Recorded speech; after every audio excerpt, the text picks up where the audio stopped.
Welcome to the Prevail Over Cancer Podcast, where we take a metabolic approach to help guide you on preventing, prevailing, and striving over cancer.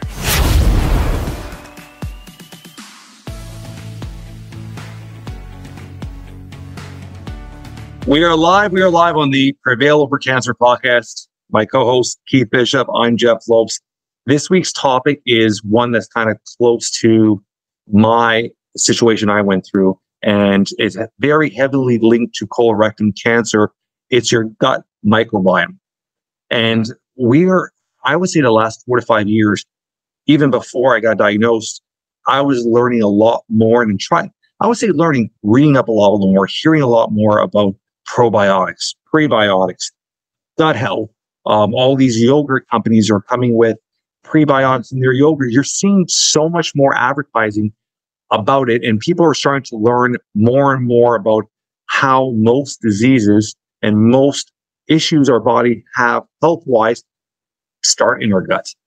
And it seems like there's more and more information coming out every single day on this. So I think it's such a great topic that has such a close connection to cancer. And I think your information will be very, very valid today. So let's dive right into it. Mm-hmm. When have you started understanding more about the gut microbiome and understanding your gut health and how it relates to cancer and other diseases? Well, so it's when I was trained to become a clinical nutritionist, making that transition from a pharmacy practice into clinical nutrition, the programs I was going to, and the number one thing, and in my assessment forms, the number one question that we talk about is digestion. Okay. And so assessments about, everything from starting in the mouth to indigestion, reflux, burning in the stomach, gas, bloating, color, odor, consistency of bowel movement, frequency of bowel movement. And so that is actually number one. So if anybody comes to me with any type of a health condition, if they've got a gut issue, that is the number one thing we work on, because everything about our body is not only what we eat, so we need to be, changing and adapting and making better choices, but how well we can absorb those nutrients, and digest those, break those foods down, absorb those nutrients, and then those nutrients, go into the intestines, and which is the primary area we think of for the microbiome. Actually, there's bacteria in the mouth, and stomach and intestines, but that bacteria now we even know actually is making brain chemicals, and hormones and the immune system, and it's the second brain, and I mean just all kinds of things, about the gut. It is actually extremely important. Even more important than I thought it was, and just as time goes on. And so, and it's my associates and people that I'm training to do what I do. There's Keith. You're always, you kind of go through the same thing with everybody. I said yes, because actually almost everybody I see has got a major gut problem. That they have this underlying thing that's been going on for years, and it's affecting. Yesterday it was actually cancer. And anxiety and depression. And so we're going into gut health, and all three of those people have significant gut digestion, absorption, issues.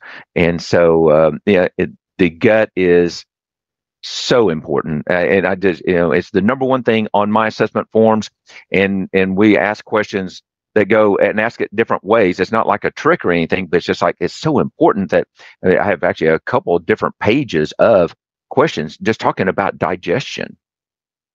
Let's break something down, because when we talk, you're highly educated in this. I've self-educated myself. A lot of people that are listening to this podcast aren't going to truly understand gut health. And that's why we're trying to give as much information and break it down as simple as possible, kind of a cold note, simple understanding of it. So for just to give a simplified understanding is our gut is full of bacteria. When people think bacteria, they automatically think of something bad. That's what my mindset was originally. There is, just to simplify it, and you could break down after I say this, there's good bacteria, there's bad bacteria. Yeah. When our stomach's full of bad bacteria, we're full of inflammation, chronic disease. All these things start happening, and our bodies and their immune system isn't strong enough to defend our cells from going rogue. So we want to keep our gut full of good bacteria. I'm trying to break it down as simple as possible. Good bacteria. How do we get good bacteria? That's through what we put in our mouth, what we eat. Correct. Okay. Exactly. So that's a simple, easiest way to understand it. And Western diet is full of sugars, refined grains, processed foods, processed meats. All these things cause bad bacteria in our guts. Yes, definitely. So that's the simplest way for people to understand. There's good, there's bad. We do want good bacteria. Bacteria is not a bad thing. We want good bacteria in our gut, which will help our body's immune system be as strong as possible. So that's my way of breaking it down. How would you break it down, simplify it for people to understand the difference of good and bad? So the and you can go more into the science-wise. Like I broke it down simpler, then you can use more your understanding of it.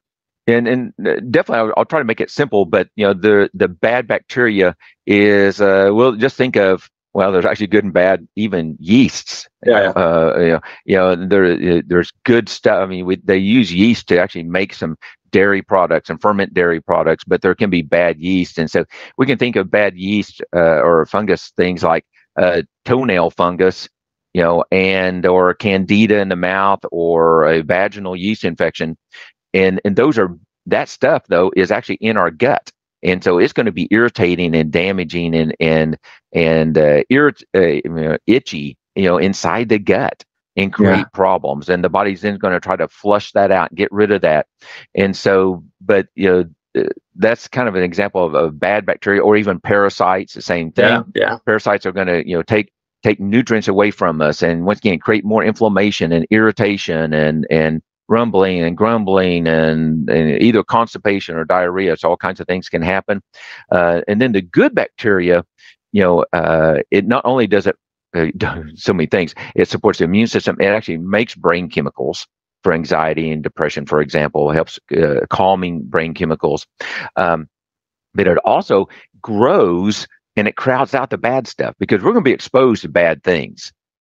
And the good bacteria, if we have the right system set up, it's going to be growing and multiplying. And so that when we occasionally are exposed to and doing something, eating something that has some bad bacteria, at the salad bar, has that bad bacteria, Giardia, let's say that, or Salmonella, whatever. Those are some examples of bad ones, okay, like extremely bad, potentially life-threatening. But if we have a good bacteria balance and a digestive process, then that the good bacteria is going to crowd out the bad stuff. So it's kind of like why whenever that salad bar is open and everybody ate that salad bar, hundreds of people that day ate at that salad bar, but only 2 people got sick from that salmonella because the rest of the people, their gut was working right and was able to neutralize that and crowd it out so that it was a minimal, if any, type of an impact. And then somebody else is going to eat there and they're going to have a problem because they're already in a bad system anyway. And it just kind of pushed them over the edge to where it just created a major issue. And so, I don't know if that helped or not, but it did. So let's link back to colorectal cancer because we talk about it because of my history and because we talk about it because right now it's of the cancer families, the number 1 cause of death in males, number 2 in females. And you can directly link unhealthy gut to colorectal cancer. So when you're looking at that, I want to break down what foods, what items we can put in our body. We'll get into supplements later that are going to cause good bacteria. And before I get into that even, I want to talk about there is something we call, and I think our audience will hear it a lot, is your probiotics. You're seeing it in a lot of advertising, a lot of our foods we're buying now would be like, oh, these have prebiotics in them, whether there's a yogurt or a company that's advertising it as a healthier alternative. There is prebiotics and there's probiotics. Yes. I understand it. Explain to our audience what's the difference from pre and probiotics. And then I want to talk about what are the different alternatives of foods that are better for pre and what are better for pro. And also when you're going to pre and pro, what is the best time to take both? And I understand those. I want you to explain. Yes. And so a prebiotic, pre meaning before. Yeah. And so, and actually, so that's going to be more like food items that help the good bacteria to grow. Yeah. And that it typically includes, we think of kind of like, of certain types of resistant starch and fiber. And so kind of fibrous foods. So I always thought of greens. Anything heavily dark greens would be definitely definitely, and there's all kinds of artichoke, and so there's many different types of foods, and so matter of fact, actually, any type of food, especially good foods, actually it can be a prebiotic, and because the bacteria is different types of bacteria are going to grow on different types, and so but it's kind of like some fibrous, and some carbohydrates. So you mentioned the greens. So there's fibers in that, and that bacteria actually, eats and digests that and grows and thrives with the right foods. Where if we don't give it the right foods, then the good stuff isn't going to grow, and the bad stuff will takes over. It takes over the system and creates all the problems. So, but a prebiotic is more like food-based items, and then a probiotic is typically, more like a supplement of a capsule or powder that has the good bacteria in it. And those good bacteria, you take those and they're going to go into the gut and digestive system and grow and replicate and even help other associated good bacteria to grow and creates that right type of environment, and then the right type of environment to crowd out the bad stuff. So let me ask you a question there. So when you're looking at, in my mindset, and tell me if I'm wrong here, I would assume a prebiotic, like I said, would be more of a high fiber food that's a little harder to digest, maybe like green peppers, stuff like that, in that category. Yeah. And then I would think of a probiotic more of a fermented food. As a probiotic, I would look at it as the yogurt, fermented vegetables, like you said, I'm just thinking of probiotics, whatever the foods you're looking at, fermented cheeses. Yes, so any fermented. So you would classify that as a probiotic? Definitely, not necessarily just a pill. Not just a pill. Perfect. Exactly. Yeah, and so, but that fermentation process has got actually bacteria, yeast, or cultures is what they call cultures, that. Yeah. That and so that culture, those bacterias actually eat the carbohydrates and some of the fats and digest and grow in that process. It thickens typically that product, especially if it's a dairy product, often will thicken it up.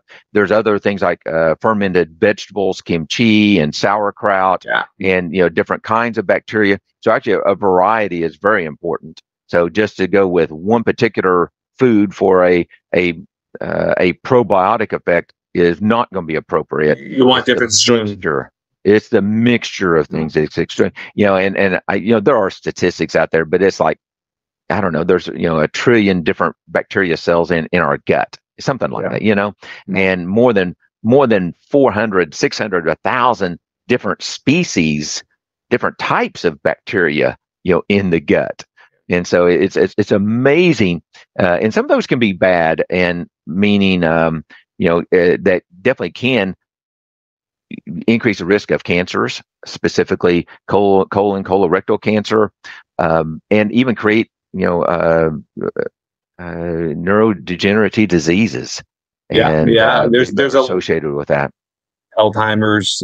There's a lot of linking between them. I would say that in the last probably 24 months, I've been, because of our family, my father-in-law being diagnosed with that.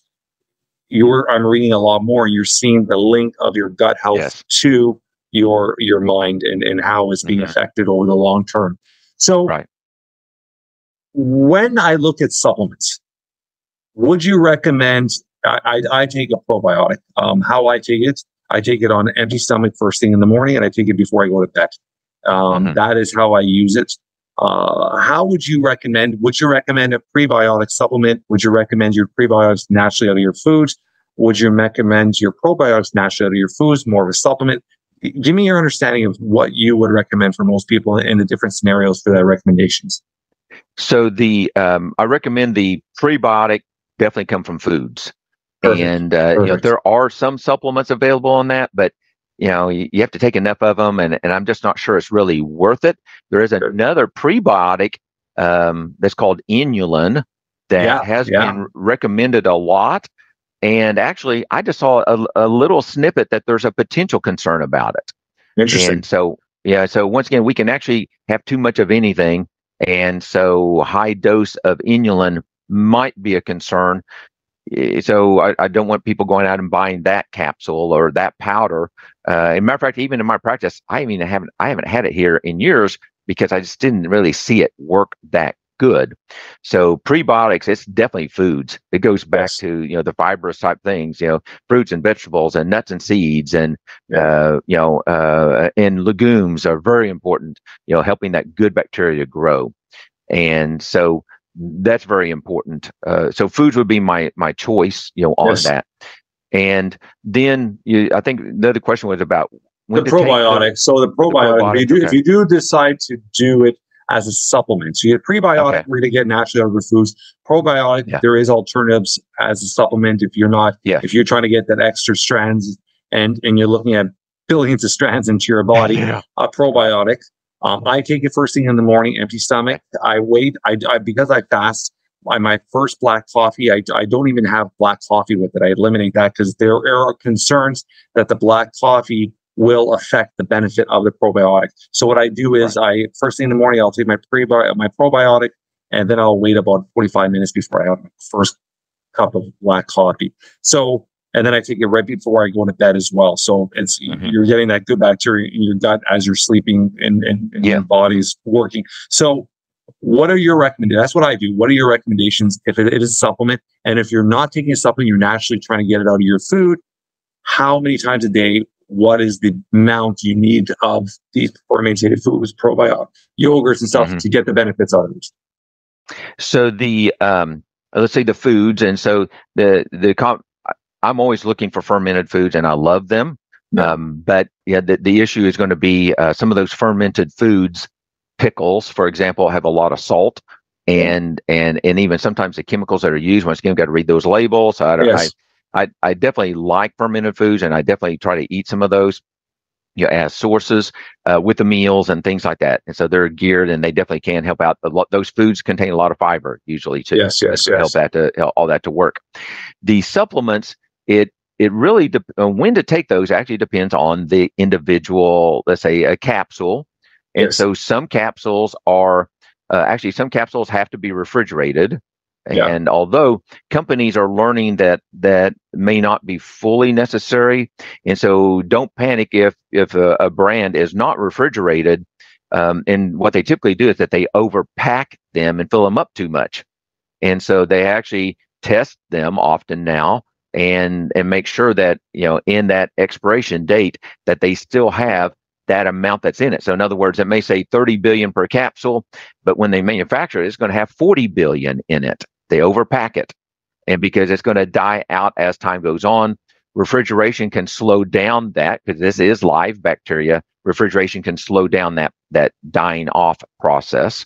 And then some capsules are also acid resistant. You can take them, with or without a meal, doesn't make a difference. But if they don't say that you can take it with a meal, you probably ought to be taking it on an empty stomach.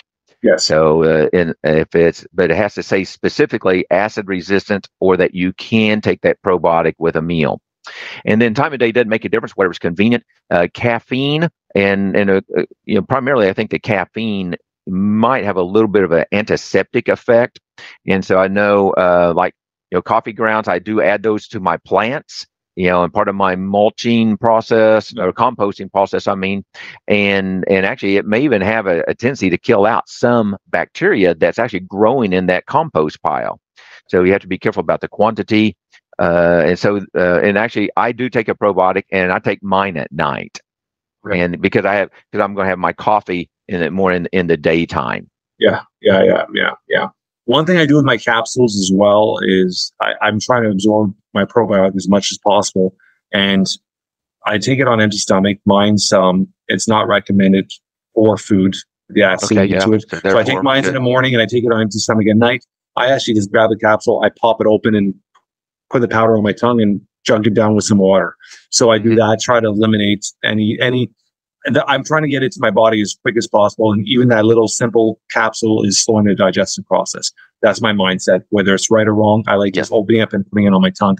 So that's one thing. If anybody can't do that, you could actually open up recommendations and put it into a little scoop of yogurt or something, blend it in and eat it that way, or mix it in some water and chug it down. So there's different options you can do. I just find I'm going to get the most out of it just putting it on my tongue. That's my opinion and whatnot. But when you're looking at how much is enough, and that obviously every individual, everybody's weight is different, everybody's size is different. But when you're looking at, if you're trying to naturally, you don't want to go to supplement route where some people don't want it, and it's expensive. It's not cheap. Right. A little bottle of probiotics could run you in Canada $40, $50 for a little bottle of 100 capsules. Sure. And those go pretty quickly. That's a month and a half supply for $100 for $40, $50. So if you're trying to get it naturally out of your yogurt, out of your dairy, out of your fermented cheeses and stuff like that, would you recommend it in each meal? Would you recommend it once a day, twice a day? How much is enough? And then after that, I want to talk about something else about symptoms and how to know if there is symptoms of having a bad gut health. But how much is enough? Yes. And so once again, everybody's different, like you mentioned. And so, there's strengths, everything from, like maybe 2 billion active cultures in a capsule, to, I've got some that are 120 billion per capsule. The ones I take are 90 billion, the ones I take. Exactly. A large number in those. And so matter of fact, how you mentioned about taking it and, empty stomach is extremely important because actually that type of a bacteria is not geared to survive stomach acid. Okay. And so most capsules, if you were to open that up and do the powder and then eat a meal, the acid would actually end up digesting it, breaking it down, and to where that bacteria would not be passing into your intestines, which is the primary spot that we want to do that. As a matter of fact, actually, I've had also clients that had a yeast overgrowth in their mouth or their esophagus, and we would do that capsule. We'd actually take that capsule apart and have them swish it, gargle, and swallow, and then don't drink anything for 30 minutes or an hour. It's amazing how fast that candida, that yeast overgrowth, would get better.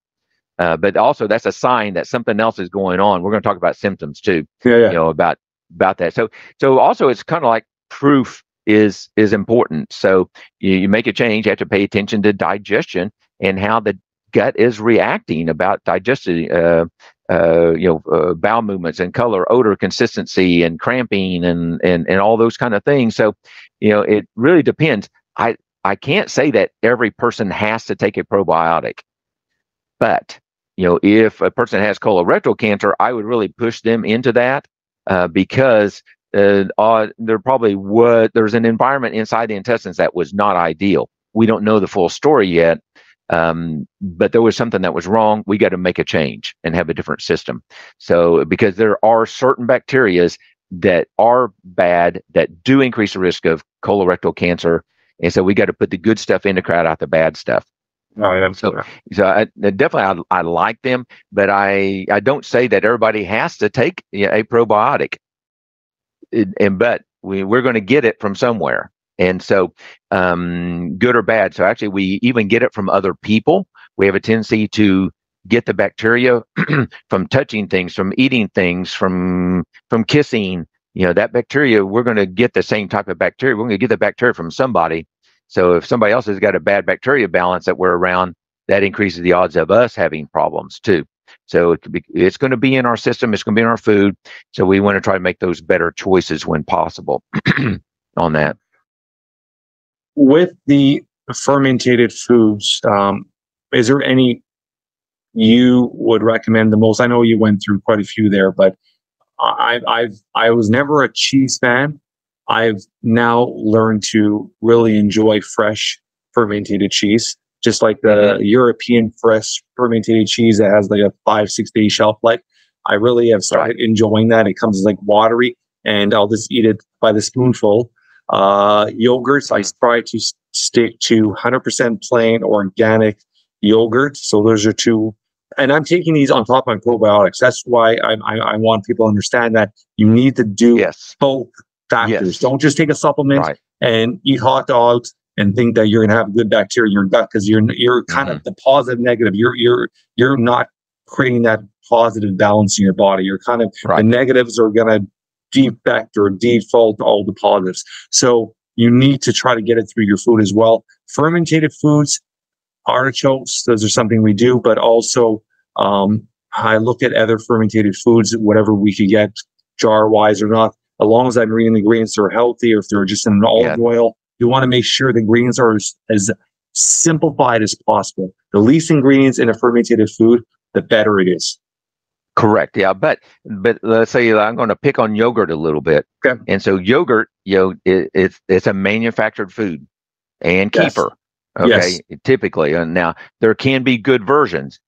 Definitely. Health food stores are going to have a better option, but a less expensive off the store, general grocery store type product may not be as good. And so you have to look at that list, and they, like yogurts, they'll list, what kind of bacteria might be in it, if there's really any, like actually usually they use a bacteria that's called Thermophilus, is a bacteria that they make yogurt out of. Thermophilus, because they actually raise the temperature of the milk to help it to grow. Thermo is the name of that bacteria that thrives in that 104, 100 and whatever temperature that is, Fahrenheit. And it actually could have some benefits, definitely, but that's different than maybe some better yogurts that actually have several different types listed on it. And there are some yogurts also that they is there a certain name? Is there certain names or things that we should be looking for? Not really. I think a variety of bacteria. Some of them, actually, I have to admit, most of them are, they're going to just kind of list those, but a lot of times they actually will add the probiotic, kind of like what you're mentioning, about adding it into yogurt. That's actually what they do. Like the ones that are heavily promoted on TV as having probiotics, the commercialized ones, they actually just add that to it. Yeah, but those also are, if you look at the sugar content in those, it is extremely high. So I try to go as natural, as flavorous as possible. It's still going to have some sugar because it is somewhat of a processed thing, but most of them you can get anywhere from 3 to 5 grams of sugar per serving, more of a naturally occurring sugar, which is not bad.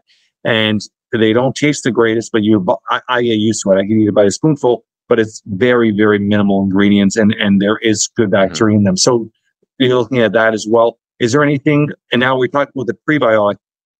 When a probiotic and prebiotic, would you have them in the same meal? And then, like, for example, if you're having green vegetables, would you add the cheese trying to build it, or you try to separate it? I don't know if that's a question or not. Yeah, I normally don't, go into that and make it too complicated, and my goal is just try to have, kind of healthy foods, foods, and, and we have to digest those foods right, and which I want to talk about in a moment, and to help that good bacteria to grow, that's going to be naturally found in some of those foods. And that's part of the problem too, is that the foods are over processed overall. So even if we buy that organic carrot, you look at that carrot in organic, and that is the perfect looking, cleanest vegetable I've ever seen in my life. They grew it in water. Yeah. Okay. Water and basic nutrients, and there's no soil, there's no bacteria and things, on that. And so we have a tendency to over clean foods, and we miss out on some of these beneficial bacteria that our bodies naturally, exposed to. So matter of fact, even like asthma, there's studies showing that, children that play outside in the dirt, and what do? They put that stuff in their mouth and stuff like that. They have less asthma problems. They have less immune problems.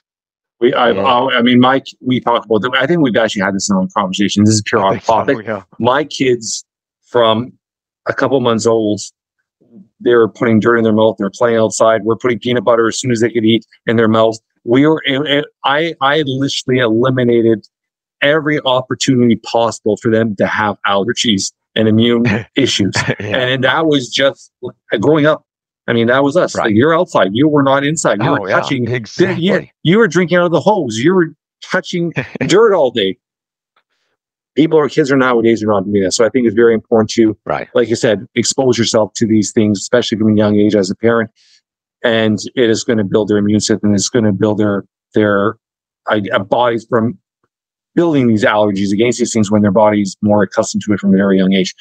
Yeah. I want to talk about two more things quickly. The first is symptoms. Is there symptoms you could see if you have bad gut health? Well, let's say yes, definitely. And so that and part of that actually just starts here. If there's indigestion, burping, belching, there's a problem. I guarantee 100% that the rest of the system is going to be off. So we have to address that. And that is another podcast that I want to do about the stomach itself. Okay. And that's critical. But if you're not digesting things right to start with up here, the rest of the gut is going to be off. You're not breaking down the fiber. You're not digesting things. You're setting up the rest of the gut to be a problem. So that, once again, that's a whole nother discussion. Okay. But loose stools or everything, the whole wide range, actually, from loose stools to constipation, or gas, extra gas, or bad smelling gas, or undigested food in the gut. Let's see what other things. Well, even skin things like rashes and various different things going on in the body. Anxiety, depression. It kind of comes back to there's actually many things related to gut health, and so we have to kind of piece that together.